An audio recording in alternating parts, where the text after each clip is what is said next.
What's up, guys? Josh with the Governor's Bulldogs coming to you on a Sunday night. Sorry that I'm late and wasn't there for a Kentucky preview video this week. I was battling strep all week long. And to be honest with you, I was fuming mad about last week all the way up until Saturday. So, yeah, I just needed a minute to calm down because last week was rough and I'm still mad about it. So, I'm not even going to bring it up. I think everybody in the fan base pretty much feels the same way about how that one went. But we turned the page on that, got on to Kentucky, got a win, much needed win. Team looked good doing it. What I wanted to see from Georgia in this game was to go out and dominate Kentucky and to finally cover the spread. Like, the spread to me isn't a big deal. Like, I don't typically care if Georgia covers or doesn't cover the spread. Like, I don't base my happiness with the team whether or not Georgia covers. But I want Georgia to look good against inferior teams. And I thought they handled Kentucky for 3 quarters, and then we played the backup. So for the most part, I got what I wanted in this game. I wanted to start this video just with a couple of positives, really, before we got too far into the Kentucky game. Just some stuff like I was thinking about over the weekend when it comes to Georgia that I wanted to put out there. Because I know everybody's still kind of worked up about the Alabama game. And I mean, we still have some deficiencies and stuff that we got to work on. So just wanted to throw a few things out here and put into perspective the reality of where college football is at right now and kind of talk about that a little bit. So I was thinking about on Saturday, man, there are 120 other teams in the country right now that wish that they could beat Georgia and to be in the position that we're in as a football program. Like, Georgia is a very stable program and has been the entire time under Kirby Smart. I mean, we don't have to look far away from our rival. We can just look to our rivals and the teams that have fallen off badly. Like, look at Florida. Look at Auburn. Look at what Texas is about to be this year. Like, guys, those teams are about to be a disaster. And while Georgia's not going to have a perfect season, I still think Georgia's going to go 10-2, possibly 9-3. But Georgia's not going to fall off the cliff and become irrelevant. Like, Florida right now is a joke, even with the win against Texas. Auburn right now is a joke.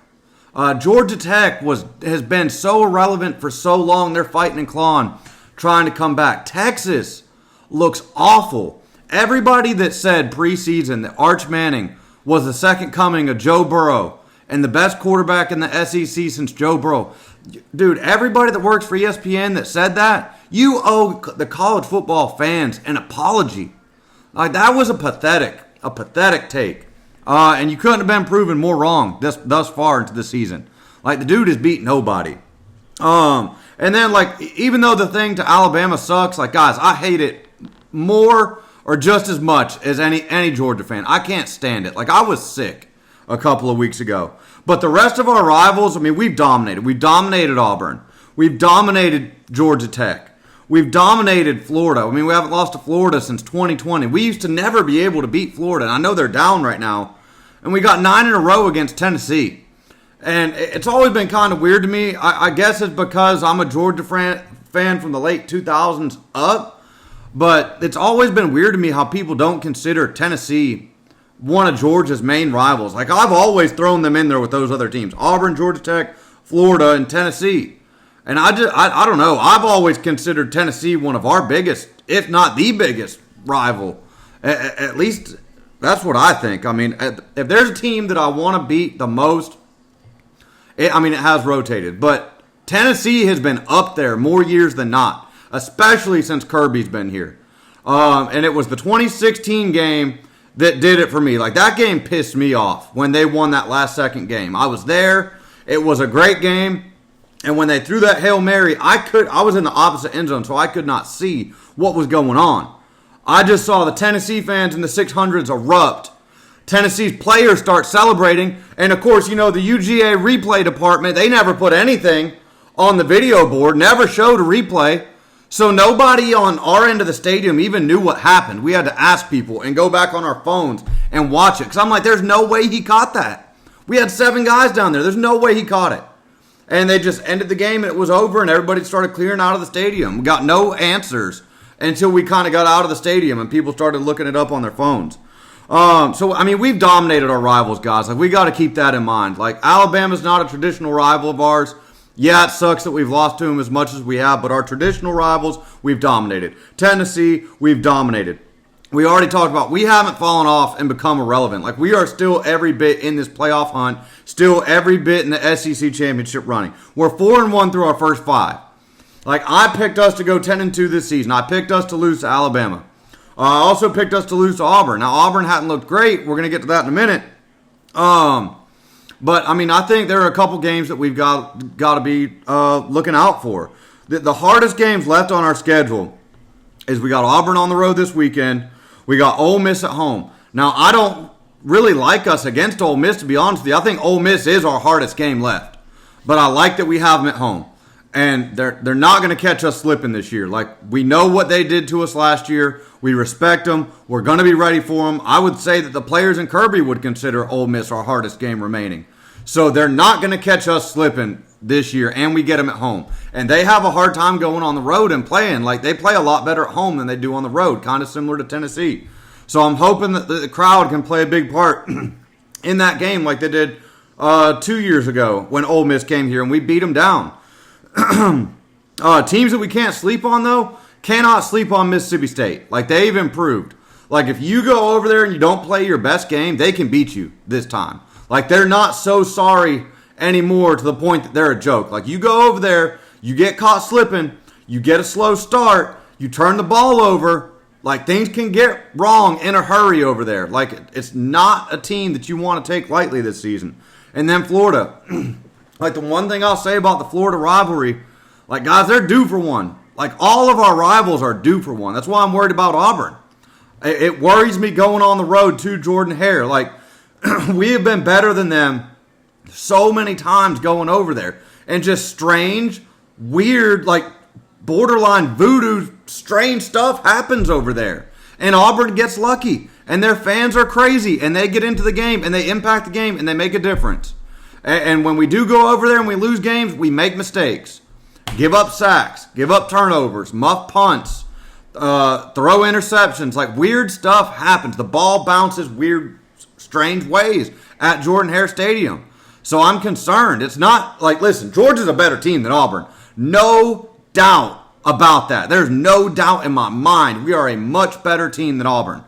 But strange stuff happens over there, guys. So, like, looking forward to going forward into the season, I picked us to go 10-2. I still think we'll finish 10-2. I think 9-3 is like the basement for us.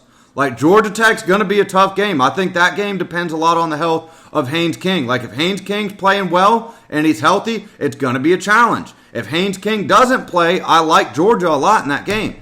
And I like that the game is in Mercedes-Benz Stadium. Georgia Tech made that a Georgia home game. 100%. 100% going to be a Georgia home game. So going forward, like, we just got to keep improving. We got to find a pass rush. And we just cannot make mistakes. We've got to play clean football. We have got to be in the plus on turnovers from here on out.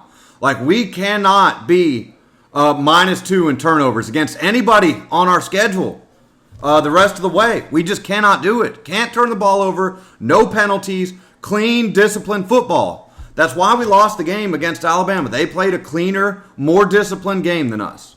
So as long as we handle our business and play our game and don't make mistakes, we should be fine. We should come out at 10-2. If everything goes right, we can win the rest of our games. So everything's still out there in front of us. I just kind of wanted to put that into perspective. But seriously, guys, like 120 other teams wish that they could be us. They would give anything to be us. Like, Georgia hasn't fallen off. We haven't went anywhere. All of our goals are still achievable. And in this day and age of college football, until they put some rules and some standards on this NIL and players being able to leave and break these contracts whenever they want, the wins and the talent is more evenly distributed. So this is going to be a lot more similar to an NFL type regular season and playoff. Like, you're going to have some losses in the regular season. Everybody's more balanced. The talent is more balanced. And I think that the championship winner is going to be the team that's the healthiest, is playing the best football late, and gets hot at the right time. Gets hot late in the season in their championship game and their playoff games, just like Ohio State did last year. Ohio State ended the season with a terrible, horrible loss to Michigan. A god-awful, unexplainable loss to a team that was nowhere near as good as them. And they got hot and ran the table the rest of the way. So it's doable. I think that's the new model, sincerely, until they fix this NIL and this transfer problem. The biggest mistake that we made, you should not be able just to transfer whenever you want. That's not fair to the coaches that spent all that time recruiting you.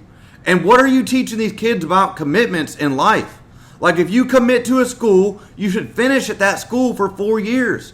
And if you transfer, you should have to sit out for 1 year. That was the biggest mistake we ever made, was taken away where you got to sit out a year if you transfer. If you graduate or your coach leaves, that should be the only two ways you get to transfer, or your coach gets fired. But other than that, you got to stay at the school you commit for 4 years. That's just my opinion on it, and it probably doesn't even matter, to be honest with you. I don't see them going back to that. But in my opinion, we should have never went away from that. Once we went away from that, everything got all messed up. And now it's just a free-for-all, and the whole thing's a disaster. All right, let's get on to Kentucky, and then we'll get on to Auburn. All right, in the Kentucky game, I wanted Georgia to cover. I wanted Georgia to look good doing it, and Georgia's a better team by far. Like, Kentucky's not very good this year. So I wanted Georgia to go out, handle business, play their game, respond the right way, get off to a fast start, play a clean game, and we did all that. And we even got 2 sacks in this game. It was a goddamn Christmas miracle. Santa Claus came early for the Bulldogs, and we finally got 2 sacks in this game. And we forced a turnover. C.J. Allen punched the ball out, got a turnover. So some positive stuff from the defense and from the offense. I mean, we're going to get into all that right here. So just some thoughts that I had on this game. Gunnar Stockton has got to run the ball more. For some reason, when I'm looking at Gunnar early in games, when he runs the ball and takes a hit early in the game, it's like he gets locked in, and it settles him down and gets him into the game. And all of his throws from that point on, from when he runs the ball and when he gets hit, look a lot more crisp. He looks a lot more calm, and it settles him into the game. I think he should be running the ball 9-10 times a game. Seriously. And I worry about the shots that he's taken this year. The one that he took on his knee starting out the game looked kind of scary, and he got up and shook that off. But he's taken some big shots this year, mostly standing in there and letting the ball rip and then taking a big shot right under the chin right after from the pass rush. He's got to be the toughest player on our team. I mean, the shots that dude's taken this season, I mean, salute to him. I got nothing but respect for Gunnar Stockton's toughness, for sure. Chauncey Bowens is by far, by a mile, the best running back on this team. He needs to be getting the majority of the carries for Georgia from here on out. Like, it is so clear to me and to so many other people that he's by far and away our best running back. And you know what it is? It's not because he's the fastest. It's not because he's got the best moves and can just juke people out of their socks. It's none of that. He breaks tackles, and he has balance and can stay on his feet. And he's got good vision, too. Like, he's not a breakaway back. But, my God, he can get upfield, get hit, balance, stay on his feet, spin out of it, spin forward, and fall forward for positive yards. Like, he turns stuff that looks like it's only going to be 3 into 8, 9, 10 yards. And Nate just can't do that. Listen, I love Nate Frazier. I think he's a great kid. I think he works his ass off. Like, I watched all his off-season videos about when he went back to California and he was training. I watched how hard he trains. I know how bad he wants it. I know how bad he wants to go to the NFL. And he's got a great personality. I love the kid personally. Like, this isn't personal. It's not about how much I like you personally and how much I like your personality, because all that's great. Seriously. But Chauncey Bowens is a better running back, and he gives Georgia a better chance to win football games when he gets the majority of the carries. And that's just business, man. Like, straight up. And nothing more than that. Chauncey Bowens gives us the best chance to win. He needs to get the majority of the carries. And second is McCray. He's got to touch the ball more. Because once he gets his engines turning and he gets warmed up and dialed into a game, I really think he can do something. He just doesn't get enough opportunities.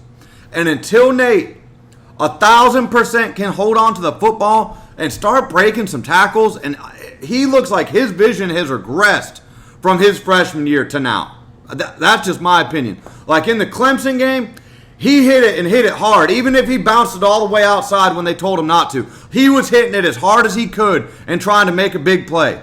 Like, we ain't even seen a big play out of him this year. I mean, I guess you could count the 30-yarder in the Alabama game as a big play. But, man, I'm talking about, like, an explosive play. But we just don't have any backs on our team that have game-breaking speed. We don't have a Gurley. We don't have a Michelle. We don't have a Chubb. We don't have a Swift. We don't have a James Cook. None of our guys, I don't even think any of our running backs besides Peanut could break off a 60-yard run. I just don't think they have that speed. I think that they would get tracked down from behind. But Chauncey Bowen's is the best back, man. And until Nate tightens up with the fumbles, which, I mean, he did against Kentucky. But, again, Chauncey got the majority of the carries. So it's like if Nate was getting the majority of the carries, maybe we would have seen a fumble. Maybe we wouldn't have. But the fumbling thing's got to stop. And he's got to start breaking some tackles and show something on film to warrant more carries than Bowens or more carries than McCray. And that's just my thoughts on the running backs, man. Like, yeah. And you can't be putting Cash Jones in unless it's a third down passing situation. That's just my opinion. Same thing. Like, I love Cash. I appreciate what he's done for Georgia. He's a weapon out of the backfield on the wheel route. But he shouldn't be getting carries over Bowens or McCray. He just shouldn't, man. Like, all right. Another player that stuck out to me, first time I've seen him flash this season, Elias Williams looked damn good in everything I saw him do in this Kentucky game. Running, blocking, route running, pass catching, once the ball's in his hands. Like, he looks like he's going to be a damn good tight end. So can we please get some more number 10 in our games? And that brings me to another point. Where the hell have our tight ends been this season?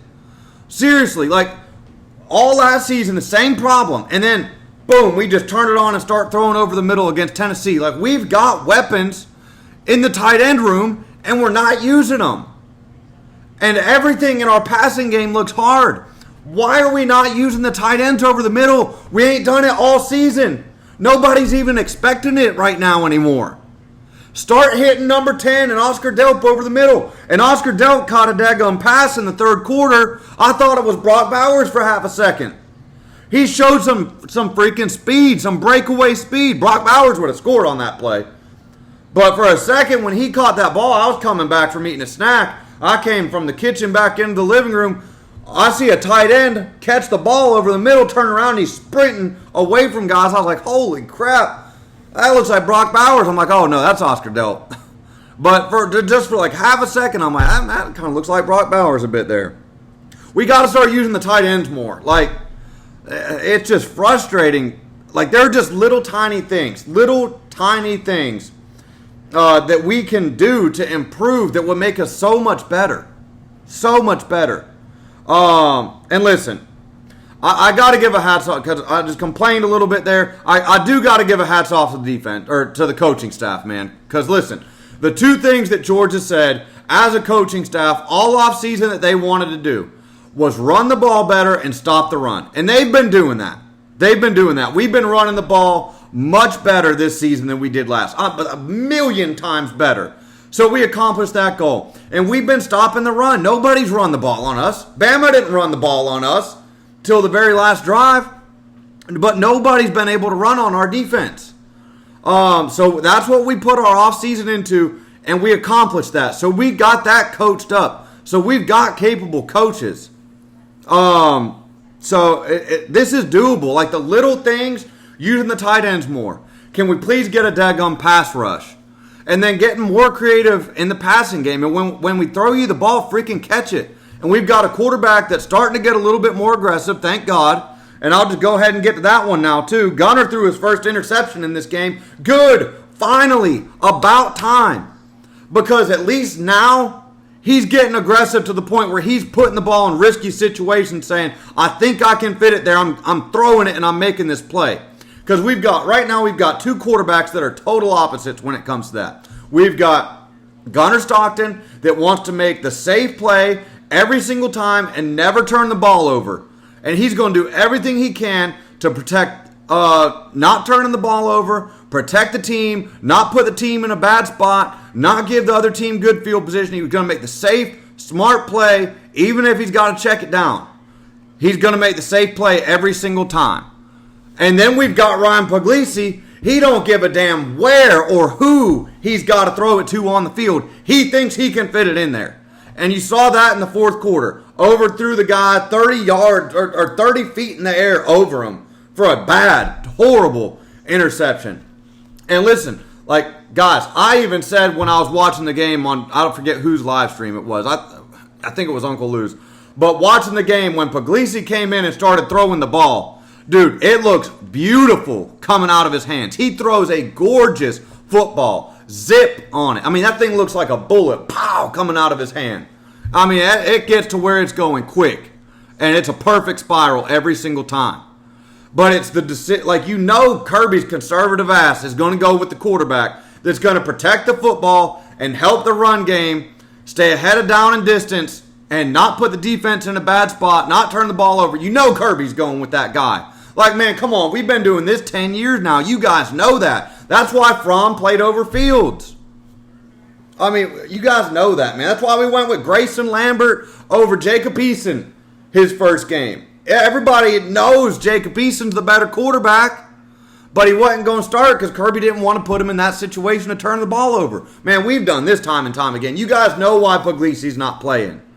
Because he puts the ball in risky situations. He throws interceptions. He's a talented quarterback, but he's still figuring stuff out. That's why he's not starting. He's still figuring stuff out. He thinks he can fit the football anywhere on the field, no matter what coverage, no matter how close they are to the receiver. He's so confident he thinks he can fit it in there. And he's going to throw interceptions in bad moments doing so. And so Kirby's going with Gunner.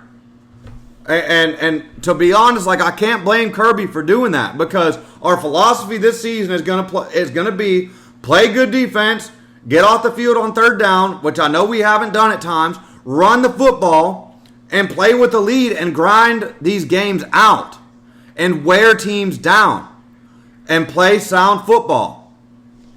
And Gunner gives you a better chance to follow that formula. That's the whole thing with the quarterbacks right there. But, man, I'm not going to lie. Like, Puglisi looks freaking good. When he's good, he looks really good. He throws a beautiful football. I'm not going to take that away from him. I don't know what we're going to do next season, the quarterback thing. Because we're going to have Gunner's coming back. Where's he going? He ain't going to the NFL looking like this, not letting the ball rip. Can't throw it into zones. If there's a defender anywhere near his receiver, he's not throwing it. Skittish in the pocket, which, I mean, you can't blame them. The offensive line's been shuffling guys in and out with injuries all season long. You can't blame the kid. But he ain't going to the NFL. So you got Gunner coming back. You got Puglisi. I mean, is Puglisi going to stay if he doesn't start? Like, he's good. Guys, he's good. He's good. He should be starting somewhere. He could start somewhere. And then you're bringing in Jared Curtis. And then if Puglisi, I'm happy. That's a good problem to have. That's a great problem to have, that we even get to talk about how are we going to keep all three of these guys, or how are we going to keep our quarterback talent. That's a fantastic problem to have. So we'll cross that bridge when it gets there, I guess. All right, back to the Kentucky game.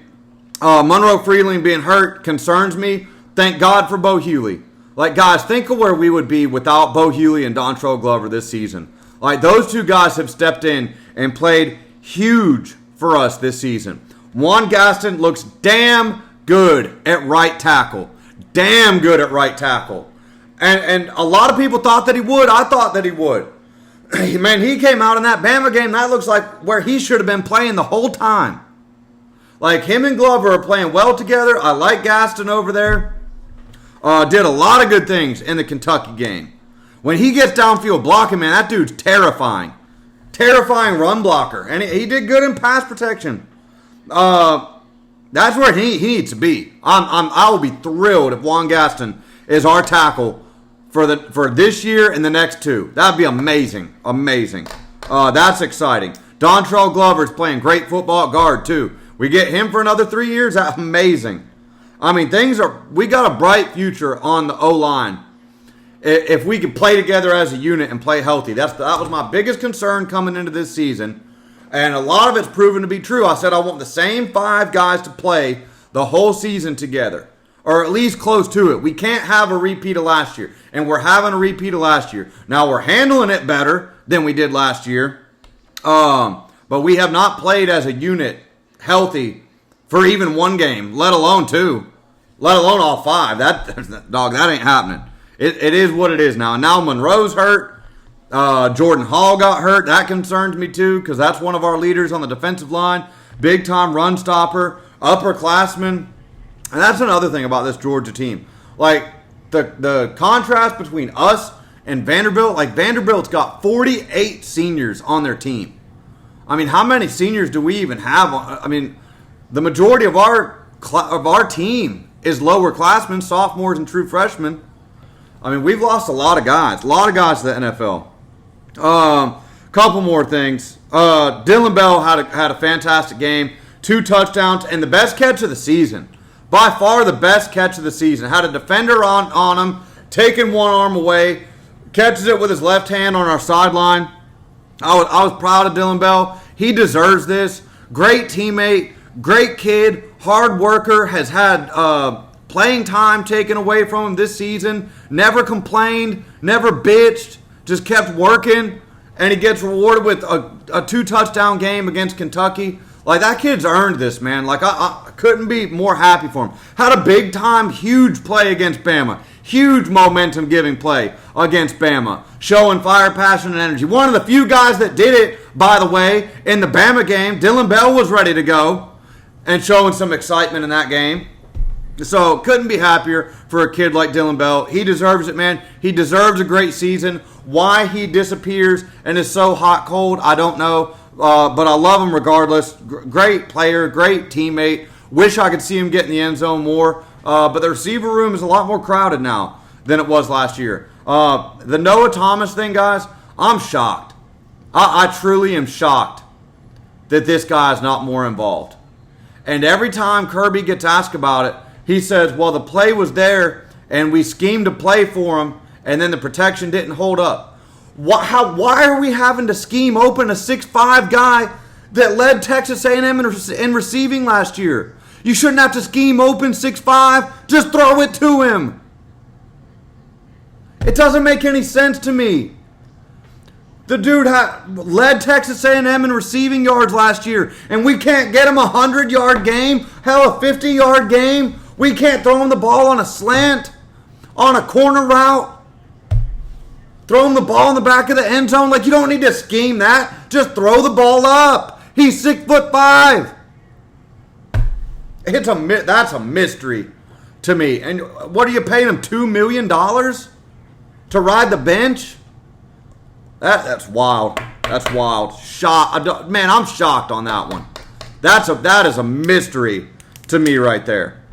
All right, what else do we want to talk about here? That was really my thoughts from the game, guys, because once we got past this point in the game, the backups went in and did their thing.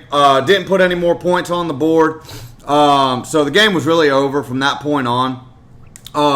We dominated the game. We could have poured it on them and put on more. You know, Kirby and Mark Stoops are best friends or whatever, so Kirby wasn't going to do that. Puglisi looked good. Got some young guys in there. We got some third-string guys in there in this game. So it was good to get some guys in there, get some development. But outside of Puglisi, there was nobody really that came into the game late in the third and fourth quarter where I was like, man, that guy needs more playing time.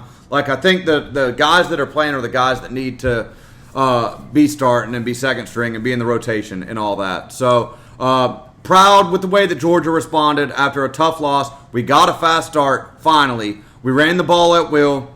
Made some plays in the passing game. Gunner got more aggressive.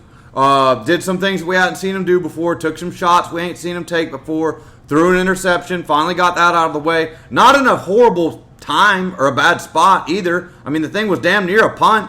I mean, he threw it at, our 40, and they caught it at their 10.